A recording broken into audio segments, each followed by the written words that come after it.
Leviticus 25, the Sabbath year. The Lord said to Moses at Mount Sinai, "Speak to the Israelites and say to them, when you enter the land I am going to give you, the land itself must observe a Sabbath to the Lord. For 6 years sow your fields, and for 6 years prune your vineyards, and gather their crops. But in the 7th year, the land is to have a year of Sabbath rest, a Sabbath to the Lord. Do not sow your fields or prune your vineyards. Do not reap what grows of itself, or harvest the grapes of your intended vines. The land is to have a year of rest. Whatever the land yields during the Sabbath year will be food for you, for yourself, your male and female servants, and the hired worker and temporary residents who live among you, as well as for your livestock and the wild animals of your land. Whatever the land produces may be eaten. Year of Jubilee. Count off 7 Sabbath years, 7 times 7 years, and that 7th Sabbath year amount to a period of 49 years. Then have a trumpet sound in the 7th month on the Day of Atonement. Sound the trumpet throughout your land. Consecrate the 50th year and proclaim it liberty throughout the land and all its inhabitants.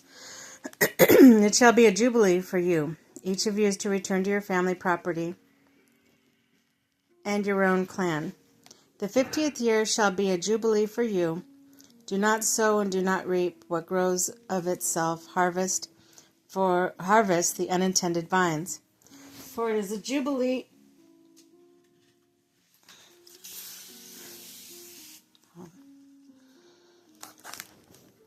It is a jubilee, and it is to be holy for you.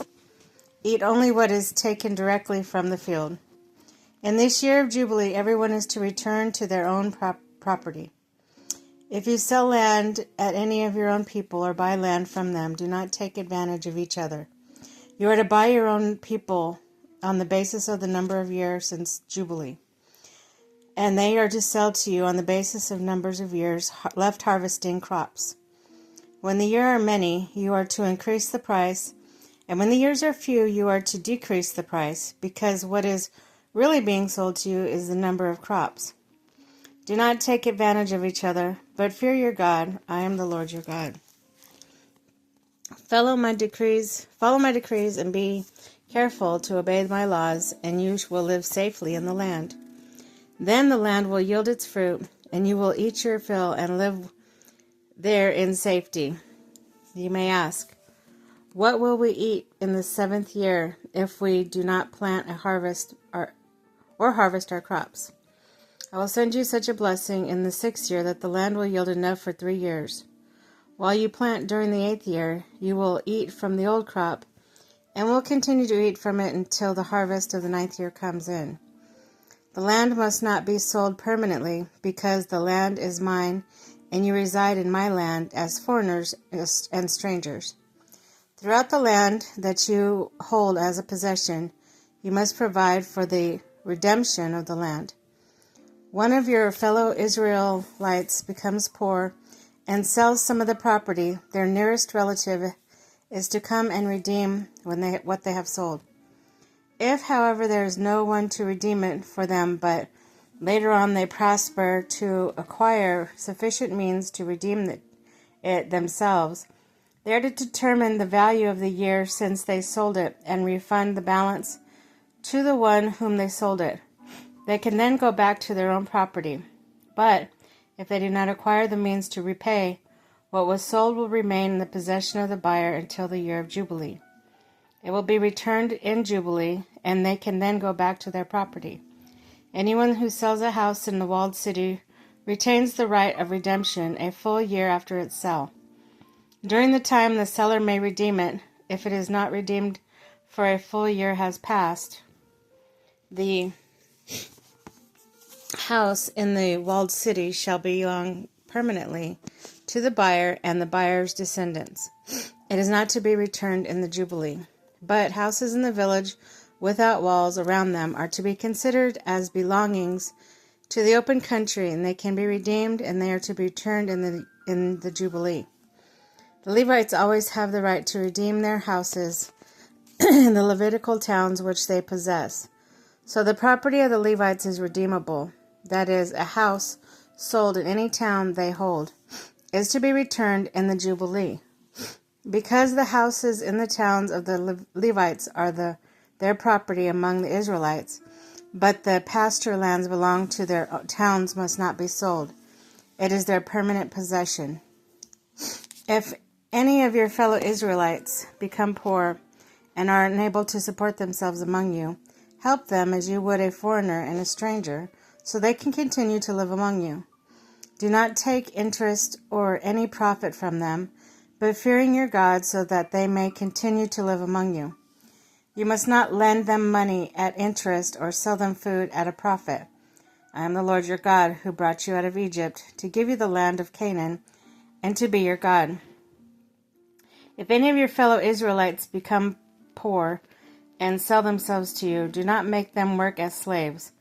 They are to be treated as hired workers or temporary residents among you.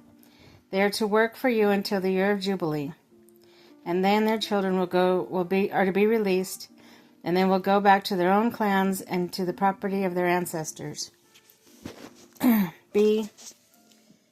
Because the Israelites are my servants, whom I brought out of Egypt, they must not be sold as slaves.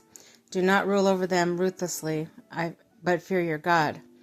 Your male and female slaves are to come from the nations around you. From them you may buy slaves. You may also buy some of the temporary residents living among you, and members of their clans born in your country, and will become your property. You can bequeath them to your children as inherited property, and can make them slaves for life. But you must not rule over your fellow Israelites ruthlessly. If a foreigner residing among you becomes rich and any of your fellow Israelites become poor and sell themselves to the foreigner or to a member of the foreigner's clan, they retain the right of redemption after they have sold themselves. One of their relatives may redeem them. An uncle or a cousin or blood relative in their clan may redeem them. Or if they prosper, they may redeem themselves. They and their buyer are to count the time from the year they sold themselves up to the year of Jubilee. The prices for their release is to be based on the rate paid to a hired worker for that number of years. If many years remain, they must pay for their redemption a large share of the price paid for them. If only a few years remain until the year of Jubilee, they are to compute that and pay for their redemption accordingly. They are to be treated as workers hired from year to year. You must see to it that those whom they owe service do not rule over themselves ruthlessly. Even if someone is not redeemed in any of these ways, they and their children are to be released in the year of Jubilee. For the Israelites belong to me as servants. They are my servants whom I brought out of Egypt. I am the Lord your God.